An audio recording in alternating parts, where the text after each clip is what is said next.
عمرك صحيت الصبح وحاسس انك فايق جدا ومركز ومفيش اي مشكلة؟ كم مرة يحيى بدأت في حاجة. وبعد ساعتين بالكتير تلاقي نفسك بتتاوب وعايز ترجع للسرير تاني. لو ده بيحصل لك بشكل متكرر فالموضوع غالبا مش كسل ومش معناه ان انت عندك مشكلة خطيرة، وفي الفيديو ده هشرح لك ايه اللي بيحصل جوه جسمك بالظبط.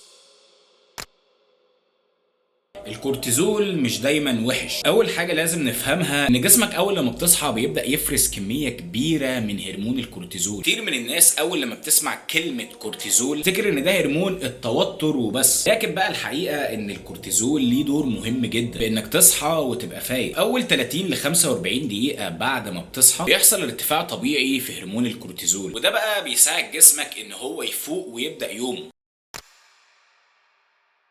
ليه النشاط بيختفي بعد ما بتصحى بشويه. بعد ما الكورتيزول بيعمل شغله المستوى بتاع الكورتيزول بيبدا ينزل تدريجيا. لو انت نمت نوم قليل او جوده نومك ما كانتش احسن حاجه، الجسم بيبدا يحس بالتعب الحقيقي اللي كان مخبيه في الاول. يعني ساعات جسمك بيكون مستلف نشاط مؤقت اول لما بتصحى، بعد كده بيبدا يطالب بحقه في ان انت تديله شويه نوم بقى والنبات اللي بتحصل في وسط اليوم دي.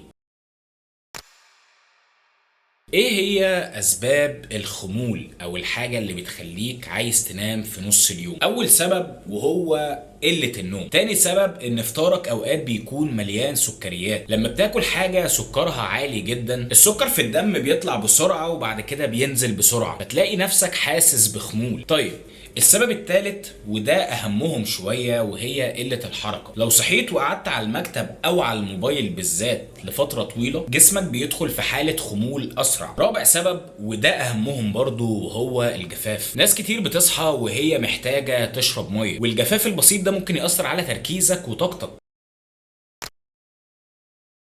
طيب ازاي تحافظ على نشاطك وفوقانك على مدار اليوم؟ لو عاوز تقلل الاحساس ده حاول تنام من 7 ل 9 ساعات، واول لما تصحى اشرب ميه. قدر الامكان حاول تتعرض للشمس على مدار يوم، اعمل حركه بسيطه او شويه مشي خفيف، او لو قدرت يا سيدي تروح الجيم روح، وخلي فطارك فيه بروتين كويس، وما تخليش اول حاجه تخش جسمك كميه كبيره من السكر. وفي المره الجايه اول لما تحس ان انت فايق اول لما تصحى وبعدها بساعات بدات تكسل وتحس ان انت عايز تنام، افتكر ان الموضوع مش دايما كسل او ضعف اراده. باغلب الاحيان دي بتكون طريقه جسمك ان هو يقول لك راجع نومك واكلك وحركتك خلال اليوم. ولو بقى استفدت الفيديو ما تنساش تعمل لايك وسبسكرايب، وقول لي في الكومنتات بعد كام ساعه من الصحيان بيبدا عندك الاحساس بالخمول وان انت عايز تنام تاني. ويا ريت تقولوا لي برده تحت في الكومنتات حابين الفيديوهات الجايه تكون عن ايه.